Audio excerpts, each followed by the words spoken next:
Good day to you, everyone, and welcome back to Be Like Christ, to our daily 5-minute Bible study through one chapter of the Bible. Today we are looking at Job 29:29, and if you would like our free PDF outline, you can download it at tobelikechrist.com. There's a link in the description. Our first page, I would love to tell you that it's drastically different, imparting all kinds of, beneficial new information to you, but it's kind of like Bildad, repeating the same things again and again. That's our first page for today. Not much has changed here. Not a lot of whole new information to impart to you. We are still in the second section of the book of Job as we have broken it down. We are within 10 chapters, though, of being out of this section, so hold tight. And our characters remain the same. Job is once again going to be the main speaker today, and he's talking to his friends, Bildad, Zophar, and Eliphaz, who were arguing with him about the reasons for his suffering. A lot of the previous chapters, they've been kind of hard to understand, and there's been a lot of figurative language, and sometimes it's hard to tell kind of what direction the speaker is going in. This chapter, though, is pretty straightforward, and you notice we have quite a bit of a shorter outline today because it is, I think, much easier to understand. Job reminisces about his old life. This is all 25 verses of the chapter. So in chapter 29, Job is going to look back longingly at the way that his life used to be before all this suffering came upon him. He's going to contrast that then in chapter 30 with the life that he's living now that all this suffering has come upon him.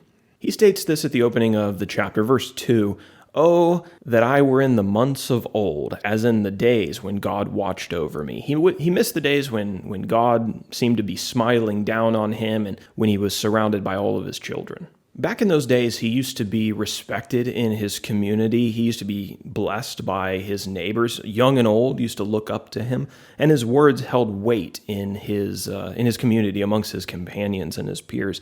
Men used to seek him out, seeking advice and counsel. They really thought he had a lot of good things to say.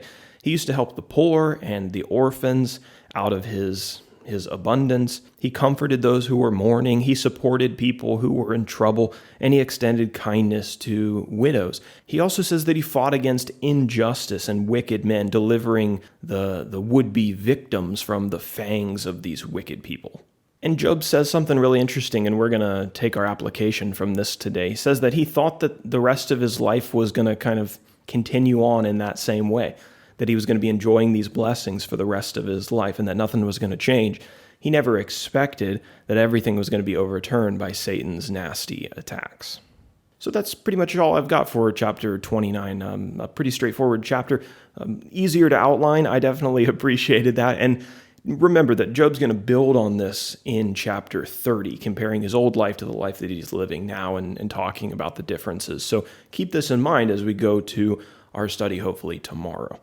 Let's talk now about our application. Begin preparing your mind now for what you'll do if the circumstances of your life change in the future. Don't wait until the moment the change happens to determine what your relationship with God is going to look like. And this is important to do whether your life gets worse, like Job's did, or gets better, because there's temptations associated with both. When people's lives change for the better, what's the temptation? The temptation is to forget about God and say, I don't need God anymore. I don't need to pray anymore. I have everything that I need, right? There's also a temptation, if you're in Job's situation, which is a little bit more obvious. If your life gets worse, there's a temptation to resent God and to walk away from him. And luckily for us, and thanks to Job, we're now receiving a good lesson in how not to do that, because Job is refusing to do that. In your mind and in your prayers, ask God to prepare you for whatever is coming next in your life. Ask him to strengthen your faith for whatever awaits you. Resolve now to anchor your life in God no matter how the environment around you changes. That's our Bible study for Job chapter 29. I hope you'll join me again tomorrow for chapter 30. Remember to subscribe to the channel if you haven't already and hit that little bell notification. That way you can be notified whenever new videos are released.